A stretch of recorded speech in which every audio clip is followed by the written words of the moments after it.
এদিকে ইরানের বিরুদ্ধে আগামী সেপ্টেম্বর পর্যন্ত যুদ্ধ চালিয়ে নেয়ার দীর্ঘমেয়াদী প্রস্তুতি নিচ্ছে যুক্তরাষ্ট্র।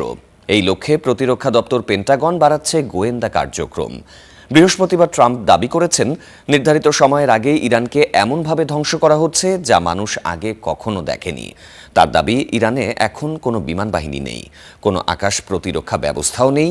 এছাড়া ইরানের ভবিষ্যৎ নেতা নির্ধারণে জড়িত থাকার ইচ্ছাও প্রকাশ করেছেন ট্রাম্প। এদিকে ইরানের সর্বোচ্চ নিরাপত্তা কর্মকর্তা আলী লারিজানি বলেছেন, মার্কিন স্থল আক্রমণ প্রতিহত করতে প্রস্তুত ইরান। সপ্তম দিনে গড়ালো ইরানে ইসরায়েল ও যুক্তরাষ্ট্রের যৌথ হামলা ও পাল্টা হামলা। ইরানে প্রতিদিনই ধ্বংস হচ্ছে বহু স্থাপনা। মার্কিন ইসরায়েল বাহিনীর প্রধান লক্ষ্য তেহরানের প্রতিরক্ষা ও সামরিক সক্ষমতা দুর্বল করা। তবে কতটা সাফল্য এসেছে তা নিয়ে ভিন্ন ভিন্ন বক্তব্য আছে মার্কিন কর্মকর্তাদের কাছ থেকে। মার্কিন প্রেসিডেন্ট ডোনাল্ড ট্রাম্পের দাবি, ইরানের চলমান অভিযানে আশাতীত সাফল্য পাচ্ছে তাদের সামরিক বাহিনী। বলেন, তাদের নির্ধারিত সময়ের আগেই ইরান দারুণভাবে ক্ষতিগ্রস্ত হচ্ছে, যা কখনো কেউ ভাবেনি। ইরানের বিমান বাহিনী ও আকাশ প্রতিরক্ষা ব্যবস্থা সম্পূর্ণ ধ্বংসের কথাও বলেছেন ট্রাম্প। তবে এর কোনো স্পষ্ট প্রমাণ দেখাননি তিনি, কারণ এখন পর্যন্ত বেশিরভাগ ক্ষেত্রেই ইরাকের আকাশ ব্যবহার করেই হামলা চালাচ্ছে মার্কিন জঙ্গি বিমানগুলো।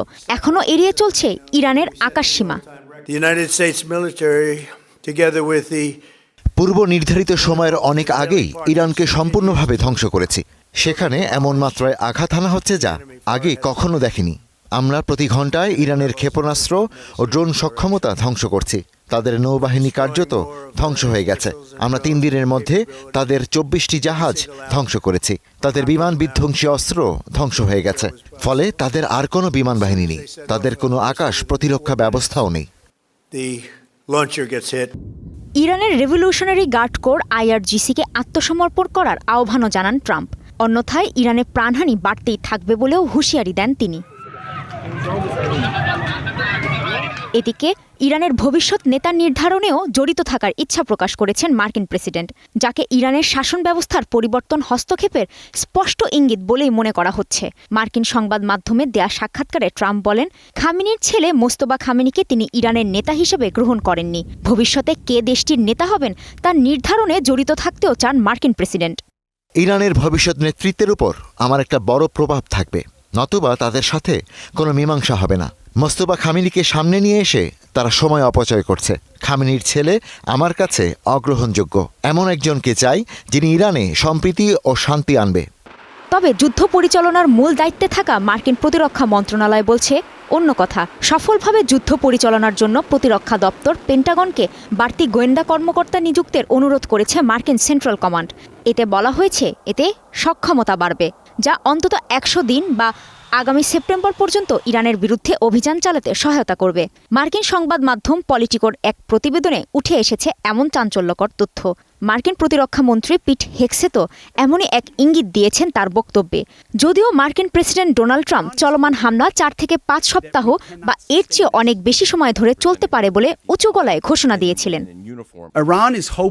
আমাদের কাছে প্রতিরক্ষামূলক ও আক্রমণাত্মক অস্ত্রের কোনো ঘাটতি নেই। বিপুল অস্ত্রের মজুদ থাকায় যতদিন প্রয়োজন ততদিন এই অভিযান চালিয়ে যেতে সক্ষম আমরা। বলে রাখছি, ইরানের সঙ্গে যুদ্ধ সবেমাত্র শুরু করেছি। ইরানের সঙ্গে এই যুদ্ধ মার্কিন কংগ্রেসের অনুমোদন ছাড়াই চালানো হয়েছে। সাধারণত এমন যুদ্ধ 60 দিনের বেশি চালানো দেশটির আইন অনুযায়ী নিষিদ্ধ। এমন অবস্থায় ইরানে যে কোনো সামরিক পদক্ষেপ নেয়ার আগে কংগ্রেসের অনুমোদন বাধ্যতামূলক করার প্রস্তাব তোলা হয়েছিল রিপাবলিকান সংখ্যাগরিষ্ঠ নিম্নকক্ষ প্রতিনিধি পরিষদে। গত রাতে এর উপর ভোটাভুটিও হয়, তবে 219-212 ভোটে বাতিল হয় প্রস্তাবটি। যুক্তরাষ্ট্রের সামরিক অভিযানের বিপরীতে দীর্ঘমেয়াদী যুদ্ধ চালানোর জন্য প্রস্তুত ইরানও। দেশটির সর্বোচ্চ নিরাপত্তা কর্মকর্তা আলী লারিজানি বলেছেন, মার্কিন স্থল আক্রমণ প্রতিহত করতে প্রস্তুত তেহরান। আগ্রাসন চালানো হাজারো সেনা ও কর্মকর্তাদের হত্যা কিংবা বন্দির হুঁশিয়ারিও দিয়েছেন তিনি। কাজী শাহরিন, স্টার নিউজ।